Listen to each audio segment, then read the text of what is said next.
एक बार शिवजी ने एक वृक्ष का रूप लेकर अपने भक्त की परीक्षा ली। एक दिन वो भक्त गर्मियों की दोपहर में पैदल यात्रा कर रहा था। उसे बहुत प्यास लगी, पर आसपास कहीं भी पानी का कोई स्रोत दिखाई नहीं दे रहा था। वो सोचने लगा कि भगवान ने सृष्टि ऐसी क्यों नहीं बनाई कि जो हम चाहें वही हमें मिल जाए। जीवन कितना सरल और आनंदपूर्ण होता।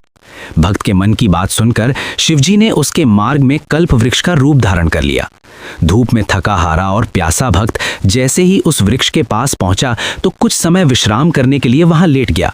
उस वृक्ष की शीतल छांव में उसे थोड़ी राहत मिली। उसने सोचा, काश इस शीतल छांव में पीने को ठंडा जल और रस मिल जाता। तभी वहां अचानक पानी और फलों के रस से भरा एक फ्रिज प्रकट हो गया।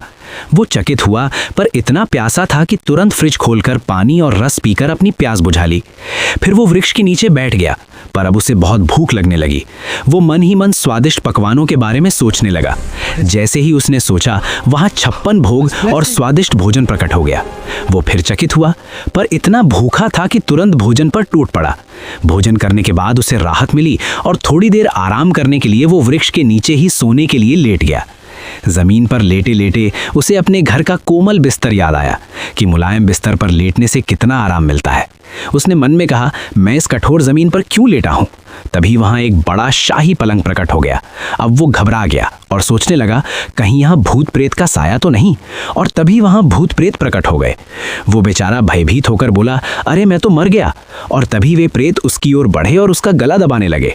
भक्त के प्राण निकलने ही वाले थे कि अचानक सब कुछ वहां से विलीन हो गया और शिवजी अपने वास्तविक रूप में प्रकट हुए।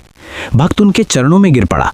तब शिवजी बोले, यदि मनुष्य को वो सब कुछ मिल जाए जो वो चाहता है तो वो अपना ही आत्मघात कर लेगा। इसलिए हे वत्स, पहले अपने मन और चित्त को शुद्ध करो, ताकि तुम ना दूसरों का बुरा सोचो और ना अपना। जब तुम उस अवस्था में पहुंचोगे तो सब कुछ अपने आप मिल जाएगा। इसके बाद वो भक्त ध्यान में लग गया और आत्म परिवर्तन के मार्ग पर चल पड़ा।